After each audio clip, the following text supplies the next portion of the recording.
ये आकाशवाणी है। कोविड-19 विशेष कार्यक्रम के अंतर्गत प्रस्तुत है कोरोना वायरस संक्रमण की वर्तमान स्थिति पर चर्चा।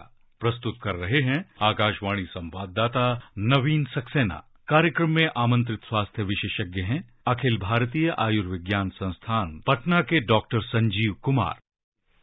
नमस्कार। कोरोना जागरूकता श्रृंखला के आज के इस कार्यक्रम में स्वागत है आप सबका।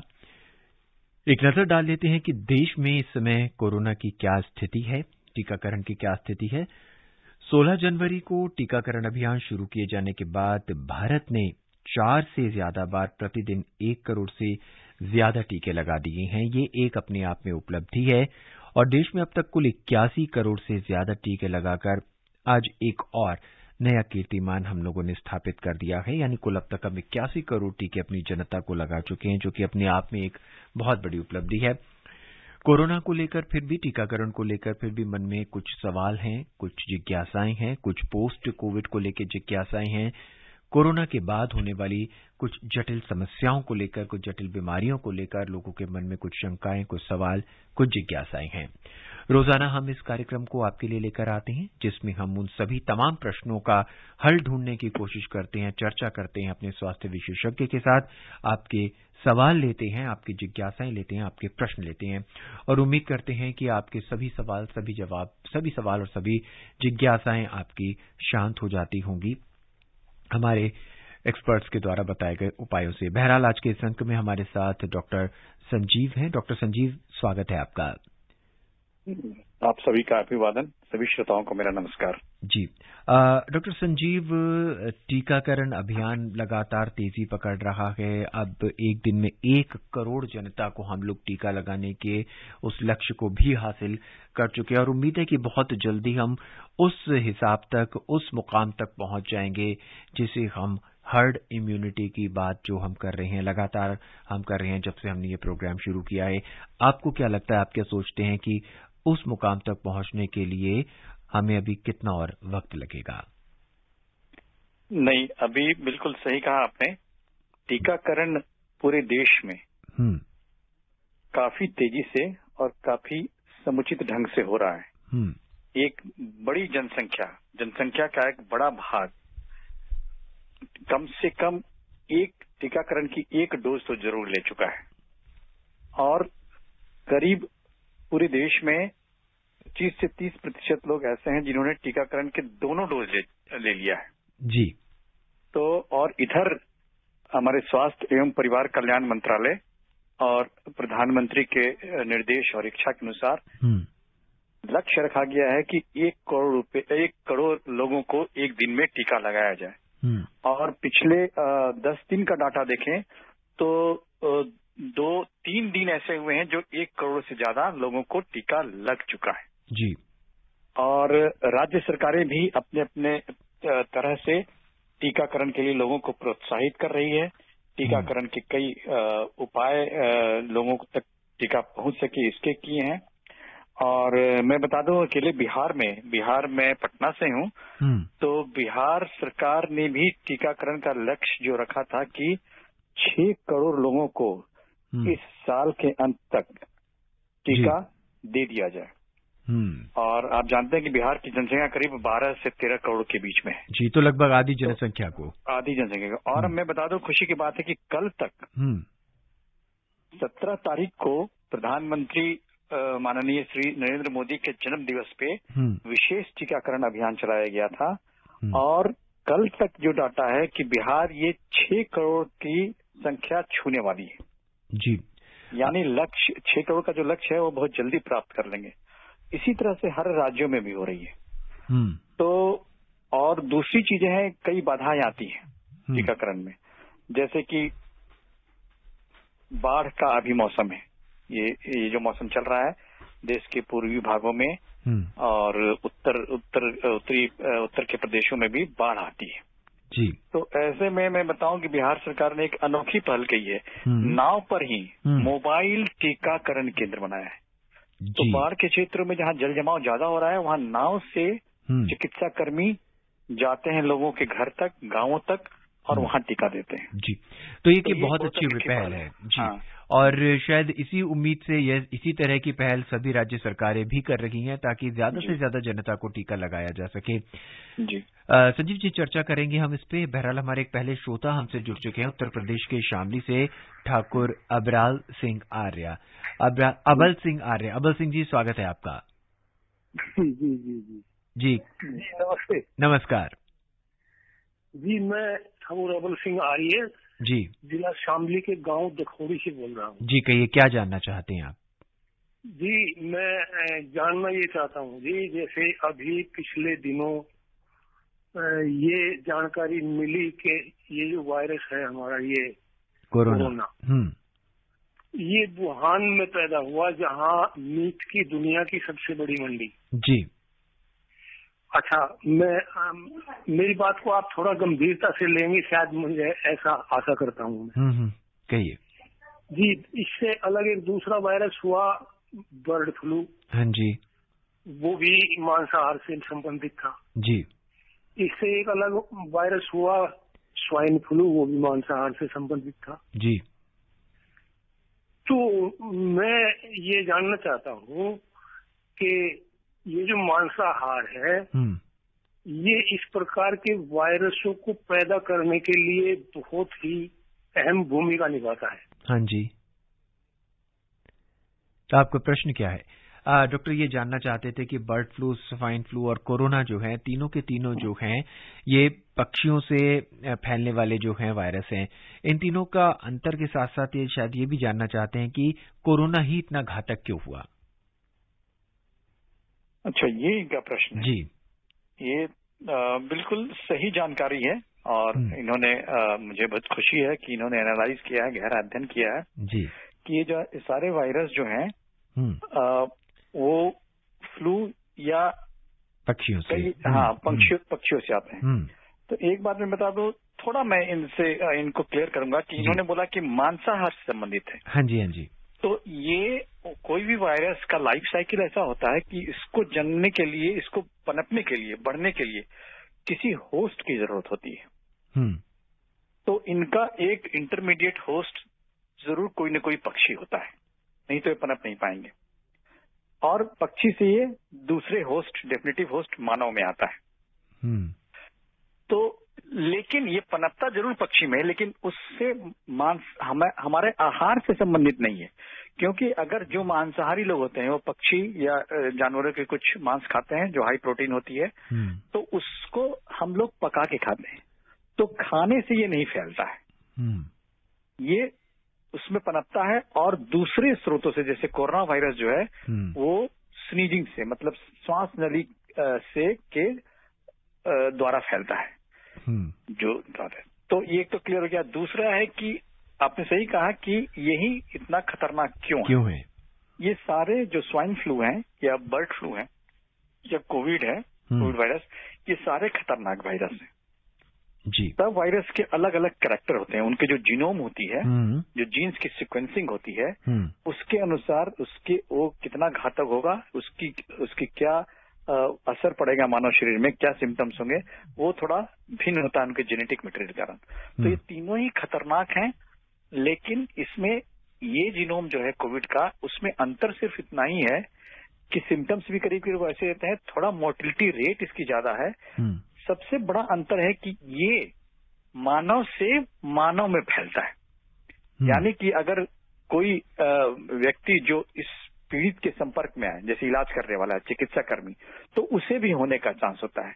यही डिफरेंस है बर्ड फ्लू और स्वाइन फ्लू और दूसरे वायरस में और कोविड में, कि बाकी दूसरे में उसके निकट संपर्क में आने वाला डायरेक्ट नहीं प्रभावित होता है और इन्फेक्टिविटी रेट इतनी ज्यादा नहीं होती जितनी कोविड में। जी, मतलब कोरोना का जो खतरनाक सब जी, कोरोना का जो कैरियर है वो मानव भी है, इसीलिए ये ज्यादा तेजी से एक दूसरे में फैल रहा है। फैलता है, हाँ। आइए अब मध्य प्रदेश का रुख करते हैं। ठाणे से, वहां से मध्य प्रदेश थाने से गुरुनाथ जी हमारे साथ जुड़ चुके हैं।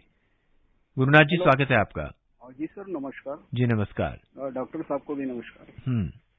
नमस्कार। हाँ जी सर, मेरा सवाल है, अभी ये जो इन्फेक्टेड जो केसेस है और रिकवरी और डेथ रेट भी सही, अपना सब कुछ समझो कंट्रोल में, नियंत्रित में है। हाँ जी। सर जो बाहर के देशों में जो तेजी से बढ़ रहे हैं वहाँ पे पेशेंट, जैसे जापान हो गए, ब्रिटेन, अमेरिका, हांगकांग, ये सर देश में जो बढ़ रहा है तेजी से, क्या है आगे जो हमारे देश में भी ये खतरा बराबर बना रहेगा कि अभी ये टला नहीं है? और जो माइग्रेट होते हैं लोग, उनसे कितना पेशेंट बढ़े अपने ये जो कोरोना बढ़ने का ये संभावना है सर? Thank you sir. हाँ, देखिए आपका भी आकलन सही है। पहली बात तो मैं बता दूं कि ये दूसरी जो फेज है, सेकंड फेज जिसको हम लोग बोलते हैं, उसके उतार पर हम हैं। जो भारत सरकार के स्वास्थ्य एवं परिवार कल्याण मंत्रालय, ICMR और जो चिकित्सा समुदाय और संगठन है, चिकित्सा कर्मी हैं, और पूरे सब राज्य सरकारों का जो एक सामूहिक प्रयास रहा, तो भारत में, हमारे देश में कोरोना को बहुत हद तक काबू में पा लिया गया है। अब अगर ऐसे ही हम सावधानियां बरतते रहें, जिसमें 3 चीज मुख्य हैं, जिसे कोविड एप्रोप्रिएट बिहेवियर हम कहते हैं, जिसमें मास्क पहनना, दूरी मेंटेन करना और सैनिटाइज करते रहना हाथ को, ये हम करते रहें तो ऐसा प्रतीत होता है कि सितंबर के आखिरी सप्ताह तक या अक्टूबर के पहले सप्ताह तक हम हो सकता है कि दूसरे फेज से बाहर निकल जाएं। लेकिन खतरा अभी टला नहीं है, जैसे इन्होंने कहा। दूसरे देशों का हमारे पास उदाहरण है और संकेत है हमारे लिए कि हमें सावधान रहना है। हो सकता है कि ये फिर वापस आए, जैसे कि थर्ड फेज आने की संभावना है। उसमें 2 कारण है, या तो हम सावधानी बरतना छोड़ दें तो ये संक्रमण होगा, या फिर ये म्यूटेट हो जाए, बहुत जल्दी म्यूटेट होता है, तो एक नया इसका स्ट्रेन आ जाए। तो ऐसे में संभावना तो है, अगर हम सावधानी नहीं बरतेंगे तो खतरे में हो सकते हैं, जैसे कि दूसरे देशों में हुआ। जापान में खासकर ओलंपिक हुए, काफी लोगों का जुटान हुआ, और इनका जैसा कहना है कि लोग जो ट्रैवल करते हैं तो उससे भी फैलने की संभावना रहती है। दूसरे देशों से लोग आते हैं तो फैलने की संभावना रहती है। लेकिन अगर टेस्टिंग पे, वैक्सीनेशन पे जोर दिया जाए तो हम इससे काफी हद तक बच सकते हैं। बिल्कुल, यही हमारा मूल मंत्र है कि हमें कोविड एप्रोप्रिएट बिहेवियर के साथ साथ वैक्सीनेशन जरूर लेना है। अगर वैक्सीनेशन समुचित मात्रा में हो जाए, 70% लोग को हम अगर वैक्सीनेट कर रहे हैं तो हर्ड इम्यूनिटी आएगी और हम इस पर काबू पाने, या इस पर समझिए कि विजय पा सकते हैं। जी, मोहम्मद यामीन हमसे जुड़ चुके हैं दिल्ली से, लोनी से। मोहम्मद यामीन जी, स्वागत है आपका।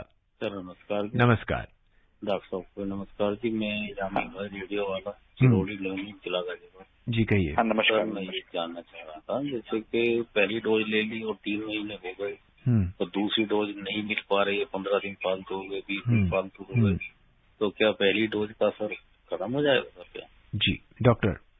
नहीं, देखिए मतलब है कि कोविशील्ड ली है, तो कोविशील्ड का दूसरा डोज 3 महीने के बाद लेना है। तो पहली चीज तो हम ये बता दें कि ये जो पैसिव इम्यूनिटी हम देते हैं इस वैक्सीनेशन के द्वारा, कि वैक्सीनेशन दिया तो बॉडी में एंटीबॉडीज बनते हैं जी, उसके ये एंटीजन है, उससे एंटीबॉडी बनते हैं और सुरक्षा बढ़ती है। तो इसका मतलब है कि 3 महीने के बाद ही लेना है। ये मतलब नहीं कि तीसरे महीने जहां पूरा हुआ उस दिन नहीं लिया तो नुकसान है। 3 महीने से कुछ दिन, मान लीजिए मुंडन 8, 10, 12 दिन बाद लेंगे तो अच्छा ही होता है, क्योंकि तब तक इम्यूनिटी पहले वाले से और बढ़ जाती है, और फिर हम दूसरा डोज दिए तो वो और इम्यूनिटी बढ़ने लगती है। लेकिन बहुत ज्यादा देर नहीं होना चाहिए। तो आपकी जो समस्या है, मैं लग रहा हूँ कि 15 दिन से आपको दूसरा डोज नहीं मिल रहा है, तो थोड़ा आपको जानकारी लेनी होगी आपके निकट के जो जिला स्वास्थ्य पदाधिकारी हैं, सिविल सर्जन हैं, या राज्य स्वास्थ्य समिति के लोग होंगे, कि कहाँ पर अभी कोविशील्ड का दूसरा डोज किस सेंटर पे उपलब्ध है। आप वहां जाएं तो मिल जाएगा जी, और ऑनलाइन भी सर्च कर सकते हैं कि अभी कहाँ पे दूसरा डोज उपलब्ध है। आइए हम अपने अगले श्रोता से जुड़ते हैं, धर्मवीर जी से। धर्मवीर जी दिल्ली से हमसे जुड़ चुके हैं। धर्मवीर जी, स्वागत है आपका। नवीन जी नमस्कार। नमस्कार। मैं धर्मवीर गांधी दिल्ली से बोल रहा हूँ। डॉक्टर नमस्कार। नमस्कार। जैसे कि सरकार ने छोटे बच्चों के स्कूल खोल दिए हैं, चिंता ये हो रही है कि बच्चे हाथ तो धो लेंगे, मास्क पहने रखेंगे, 2 गज दूरी रखेंगे, पर डेली ड्रेस तो नहीं धो पाएंगे और डेली बैग को भी नहीं धो पाएंगे, क्योंकि बच्चों के बीच में ड्रेस और बैग दोनों ही लेके जाने पड़ेंगे। तो इसके लिए सरकार को कुछ नए नियम बनाने जरूरी हैं, जैसे बच्चों को ड्रेस नियम ना लागू करें कुछ समय तक, जब तक बच्चों को वैक्सीनेशन नहीं हो जाता, और बच्चे को उनकी सिक्योरिटी के लिए भी थोड़ा ध्यान दिया जाए कि बच्चे हाथ तो धोते रहेंगे, अपने सैनिटाइज करते रहेंगे। तो इसके हमें थोड़ी चिंता है डॉक्टर साहब, इसके बारे में कुछ आप कभी आपकी से मीटिंग होती है, इसमें कुछ बात करें। डॉक्टर संजीव, बहुत ही व्यावहारिक सवाल इन्होंने किया है, बहुत ही व्यावहारिक सवाल है। और जैसे कि अब लगभग पूरे देश में अब स्कूल धीरे धीरे खुलते चले जा रहे हैं, रोज आप अपने बैग नहीं धो सकते, रोज अपने आप यूनिफॉर्म नहीं वॉश कर सकते हैं डेली, कैसे होगा फिर? नहीं, बिल्कुल सही बताया, इनकी चिंता भी स्वाभाविक है। और ऐसे ये अधिकारियों को, जो हमारे सरकारी अधिकारी हैं या जो जिस क्षेत्र में ये लोग हैं, सब लोग अपने अपने स्थानीय स्तर पे इसका विमर्श करके जरूर इसका समाधान निकाल सकते हैं। और इन्होंने भी एक समाधान दिया, बिल्कुल सही है, कि इसमें ड्रेस की हम बहुत स्ट्रिक्ट बंदिश न रखें। जैसे बहुत जगह लोगों ने बनाया कि 50% बच्चे ही स्कूल में आएंगे एक दिन में, अलग अलग आएंगे, उस तरह से हम ये थोड़ी ढिलाई दे सकते हैं कि स्कूल ड्रेस में आना बिल्कुल सही नहीं, बिल्कुल जरूरी नहीं है, क्योंकि ये धोने वाली समस्या तो बिल्कुल व्यवहारिक कहीं है। तो अगर हम ये छूट दे दें कि दूसरा कलर का ड्रेस, दूसरे तरीके का ड्रेस ही पहन के आ सकते हैं, तो अभिभावक 3-4 ड्रेस एक बार धो के रख सकते हैं, जो बच्चे अलग अलग दिन पहन के जा सकते हैं। तो ये स्थानीय स्तर पर शिक्षा अधिकारियों को, स्कूल के अधिकारियों को ये कर सकते हैं कि स्कूल ड्रेस में थोड़ी छूट दे सकते हैं, जिससे कि अभिभावक ड्रेस साफ सुथरा डेली पहना के भेजें। हमारी अगली श्रोता हैं बलरामपुर से रिंकी तिवारी जी, आइए उनका प्रश्न, उनकी जिज्ञासा सुनते हैं। रिंकी जी, स्वागत है आपका। जी बिल्कुल, आपके साथ ईश्वर सर है, उन्हें भी मेरा नमस्कार। जी नमस्कार, कहिए। जी सर, मेरा क्वेश्चन है सर कि जैसे हम देख रहे हैं कि मतलब जो हमारी दक्षिणी भारत है, एक्चुअली वहाँ पे कोरोना है, उसका सिम्टम्स बढ़ रहा है, तो सर यहाँ पे मतलब कारण क्या है? क्या कोविड एप्रोप्रिएट बिहेवियर का मतलब जो प्रोटोकॉल है उसका पालन नहीं किया जा रहा है, या कोई अन्य कारण है? इससे क्या कहेंगे सर? धन्यवाद। जी डॉक्टर, कुछ राज्यों में अभी भी कोरोना के जो मामले हैं वो लगभग बढ़ने की कगार पर है, हालांकि उतनी तेजी से अब नहीं बढ़ रहे हैं, लेकिन क्या वहां पे कोई नया स्ट्रेन है या कोरोना का जो बिहेवियर है, एप्रोप्रिएट बिहेवियर, वो नहीं अपना रहे हैं? ये जानना चाहती हैं। ये बिल्कुल सही है। कुछ तो ऐसे हैं जिसका कि बहुत वैज्ञानिक तथ्य बहुत ज्यादा पता नहीं चलता है।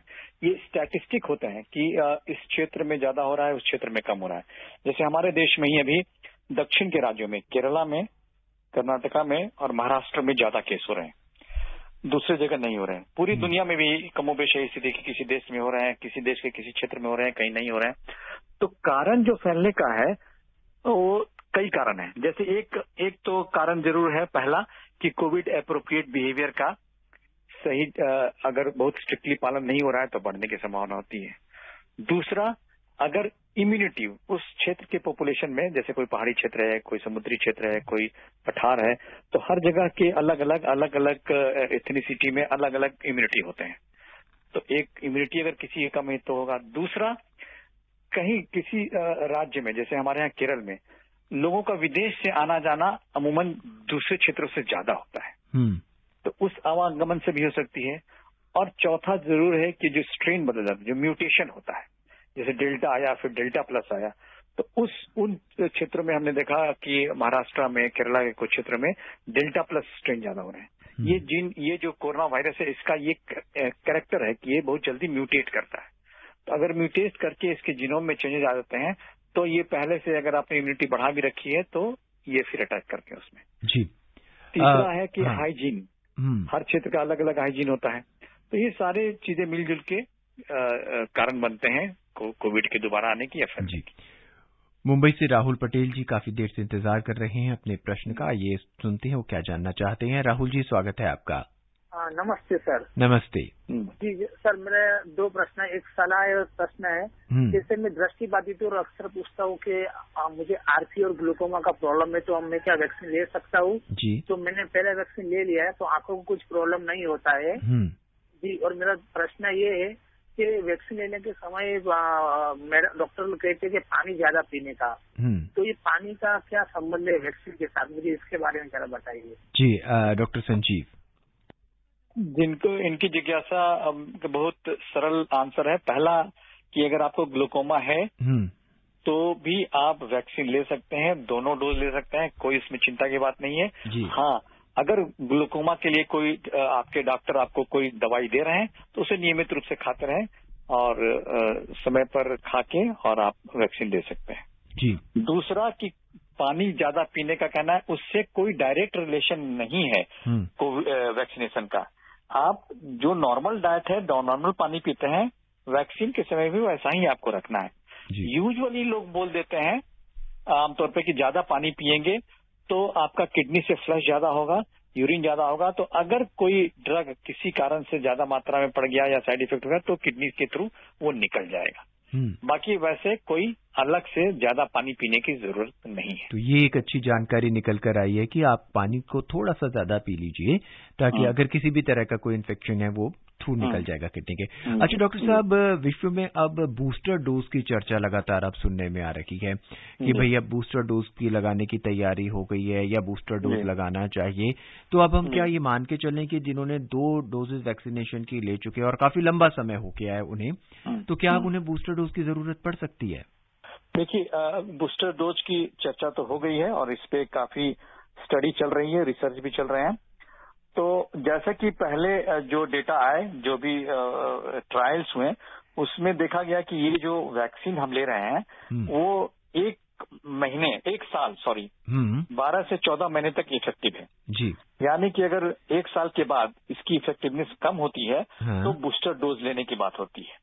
लेकिन आज की तिथि में, आज जो परिस्थिति है उसमें अभी Indian council of medical research ICMR या सरकार के स्वास्थ्य एवं परिवार कल्याण मंत्रालय की तरफ से अभी कोई ऐसी एडवाइजरी जारी नहीं हुई है कि बूस्टर डोज लेने की अभी जरूरत है। हाँ, इस पर स्टडी गहन नजर रखी जा रही है। जिस क्षेत्रों में दोबारा हो रहे हैं, केसेस आ रहे हैं, तो उन पर नजर रखी जा रही है। अगर लगेगा कि जनसंख्या में इम्यूनिटी कम हो रही है तो बूस्टर डोज की बात हो सकती है और इसके लिए दिशा निर्देश समय पर जारी कर दी जाएगी। अभी लेने की जरूरत नहीं है। मध्य प्रदेश के रीवा से वीरेंद्र सिंह जी। वीरेंद्र जी स्वागत। जी, क्या जानना चाहते हैं? जी नमस्कार। ये है कि अगर किसी को वैक्सीन लेने के बाद 4 दिन तक लगातार बुखार आ रही है तो क्या उसे डॉक्टर की सलाह लेना चाहिए? और दूसरा सवाल ये है कि वैक्सीन लेने के बाद कुछ लोगों को थोड़ा कमजोरी क्यों महसूस होती है? जी डॉक्टर संजीव, ये सवाल अमूमन तौर पर बार बार सुनने में आ रहा है कि वैक्सीन के बाद कुछ लोगों को कमजोरी की महसूस होता है, कुछ ऐसे लगता है बहुत वीकनेस ही है। क्या ये सही है क्या? देखिए, ये लोगों की शिकायत तो आ रही है, लेकिन इसका कई बार परीक्षण किया गया है, ये देखी गई है, इसकी जांच की गई है, लेकिन ऐसा कोई प्रमाणिक नहीं है, कोई वैज्ञानिक प्रमाण नहीं है कि ये जो वैक्सीन है, जो एंटीजन हम दे रहे हैं, हम ले रहे हैं लोगों 2 डोज, उससे कोई कमजोरी होती है, शरीर में कोई फिजियोलॉजिकल चेंज आता है जिससे लोगों को कमजोरी महसूस हो, ऐसा नहीं है। ये हो सकता है कि साइकोलॉजिकल हो, डर से हो, या मनोवैज्ञानिक प्रभाव हो, या सुई का प्रभाव हो, इससे हो सकता है, लेकिन कोई कमजोरी होने के बाद सामने नहीं आई है। जी दूसरा प्रश्न इनका था कि वैक्सीन लेने के बाद 3-4 दिन तक लगातार बुखार आ रहा है, तो इसमें उन्हें क्या करना होगा? देखिए, कोई भी वैक्सीन लेने के बाद बुखार आ सकता है, हम बार बार बताते हैं, लोगों को समझाते हैं। इसके लिए अगर बुखार आता है तो पैरासीटामोल लेना चाहिए। पैरासीटामोल, अगर वयस्क आदमी है, उसका वजन 50 किलो से ज्यादा है, तो 650 मिलीग्राम का पैरासीटामोल लेना चाहिए। इससे करीब 90% से ज्यादा लोगों के बुखार ठीक हो जाते हैं। लेकिन अगर 4 दिनों तक बुखार है तो जरूर आपने जिस जगह पर वैक्सीन दिया है वहां अगर डॉक्टर हैं तो उनसे, या अपने प्राथमिक स्वास्थ्य केंद्र से जाके डॉक्टर को दिखाएं। हो सकता है किसी दूसरे कारण से बुखार हो रहा हो। जी आइए अब झारखंड का रुख करते हैं। वहां से तुलसीदास महतो अपने सवाल, अपनी जिज्ञासा के साथ हमारे साथ जुड़ चुके हैं। तुलसीदास महतो जी, स्वागत है आपका। नमस्कार सर। नमस्कार डॉक्टर साहब। नमस्कार तुलसीदास जी, नमस्कार। मैं ग्राम आरोटी चांदी झारखंड से बोल रहा हूँ। जी कहिए, क्या जानना चाहते हैं? हाँ सर, ये जो कोरोना का तीसरा लहर का संभावना व्यक्त करता सर, जी स्थिति जी डॉक्टर, कोरोना की आवाज नहीं आ रही है। हाँ डॉक्टर साहब, ये जानना चाहते थे कि कोरोना की तीसरी लहर की स्थिति क्या है और क्या आने की संभावनाएं हैं, और अगर आती है तो किस वजह से वो आएगी? देखिए, ये संभावना जो है इसके बारे में पक्के तौर पर कुछ नहीं कहा जा सकता है, भविष्यवाणी नहीं की जा सकती है। लेकिन हाँ, जो किसी भी पैंडेमिक का कैरेक्टर होता है और इस कोविड का भी है, हमेशा हमें सतर्क रहना है कि हो सकता है कि तीसरी लहर आए। लेकिन मैंने पहले भी बताया आज के वार्तालाप में शुरू में कि भारत सरकार का और जो हमारे चिकित्सा अनुसंधान के संस्था है, चिकित्सा कर्मियों का जो योगदान है, अभी दूसरे लहर या दूसरी फेज के खात्मे के करीब हैं हम। और जिस ढंग से हमारी सरकार का वैक्सीनेशन प्रोग्राम चल रहा है, उसमें उम्मीद है कि जल्दी ही एक बड़ी जनसंख्या इम्यून हो जाएगी, चाहे वैक्सीन से या उसे संक्रमण हो चुका है उसे ठीक हो गए हो, तो हर्ड इम्यूनिटी आएगी और तीसरी लहर आने की संभावना आज के अनुसार कम है, काफी कम है जी। और अगर आएगी भी तो जरूर इस लापरवाही के कारण आएगी कि अगर हम कोविड एप्रोप्रिएट बिहेवियर का समुचित ढंग से पालन नहीं करें या वैक्सीनेशन लेने के लिए हम वॉलंटरली आ गया है और सब लोग वॉलंटरली लगाएं, अगर इसमें कहीं कमी होगी तो तीसरी पर आने की संभावना है। आज के इस कार्यक्रम के अपने आखिरी श्रोता की ओर रुख करते हैं। गाजियाबाद से राम सिंह जी हमसे जुड़ चुके हैं। राम सिंह जी, स्वागत है आपका। जी धन्यवाद, नमस्कार सर। नमस्कार। मैं ये जानना चाहता हूँ कि जो महिला प्रेगनेंसी पीरियड में होती हैं, क्या उसको जो होने वाला जो बच्चा है उसको ये बीमारी नहीं हो सकती? जी डॉक्टर, ये प्रश्न भी काफी जिज्ञासा भरा हुआ है। फैमिली वे में अगर कोई महिला है तो क्या उनके बच्चे को भी ये कोरोना हो सकता है क्या? देखिए, दो चीज है। अगर वो महिला खुद कोविड से पीड़ित है तो चांसेस तो है कि जन्म के दरमियान उससे बच्चे को संक्रमण लग सकता है। लेकिन अभी जितनी स्टडी हुई है, इंग्लैंड के NIH में भी स्टडी हुई है और हमारे देश में भी कई संस्थानों से आई है, पटना एम्स में भी स्टडी हुई है कि सिर्फ महिला के संक्रमित होने से बच्चे को संक्रमण हो जाए ये जरूरी नहीं है।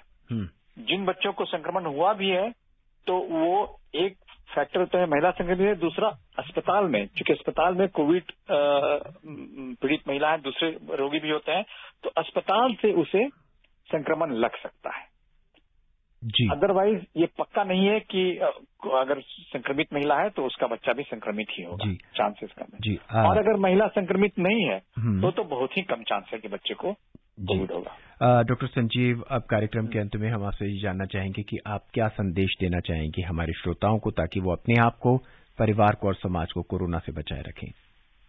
यही कहना है कि दूसरी लहर के खात्मे की तरफ तो हम हैं, लेकिन सावधानी हटनी नहीं है, हमें सतर्क रहना है और जो कोविड एप्रोप्रिएट बिहेवियर है, कोविड से जो लड़ने की हमारी स्ट्रेटजी है सरकार की, उससे पालन करना है, डिस्टेंस जरूर मेंटेन करना है और मास्क लगाना है। आजकल वायरल फीवर भी बहुत फैल रहा है और वायरल फीवर के लक्षण वही हैं जो कोविड के होते हैं। तो अगर वायरल फीवर किसी बच्चे को है और उसे दवाइयों के बाद ठीक नहीं हो रहा है तो जरूर कोविड की जांच करा लें, जिससे कि हमें सही स्थिति का पता चल सके। जी डॉक्टर संजीव, हमसे जुड़ने के लिए और अपनी बात हमारे साथ साझा करने के लिए आपका बहुत बहुत धन्यवाद। ये सभी श्रोताओं को मेरा नमस्कार और आपका बहुत शुक्रिया नवीन जी। जी दोस्तों, आज के इस अंक में बस इतना ही। चलते चलते हम एक बार आपको फिर याद दिला दें और बता दें कि देश में अब तक कुल 81 करोड़ से अधिक कोविड टीके लगाकर देश ने एक नया कीर्तिमान स्थापित कर लिया है। बहरहाल आज के इस अंक में बस इतना ही। मुझे यानी नवीन को दें इजाजत। नमस्कार। कोविड-19 विशेष कार्यक्रम के अंतर्गत अभी आप सुन रहे थे कोरोना वायरस संक्रमण की वर्तमान स्थिति पर चर्चा। प्रस्तुत कर रहे थे आकाशवाणी संवाददाता नवीन सक्सेना। कार्यक्रम में आमंत्रित स्वास्थ्य विशेषज्ञ थे अखिल भारतीय आयुर्विज्ञान संस्थान पटना के डॉक्टर संजीव कुमार। ये कार्यक्रम आकाशवाणी के समाचार सेवा प्रभाग द्वारा प्रस्तुत किया गया। इसे आप हमारे mobile app news on AIR और YouTube channel news on AIR official पर भी सुन सकते हैं। कार्यक्रम के बारे में अपनी प्रतिक्रिया आप हमें ईमेल कर सकते हैं। पता है airnsdtalks@gmail.com। ये कार्यक्रम फिर से सुनने के लिए लॉग ऑन कीजिए हमारी वेबसाइट newsonair.nic.in।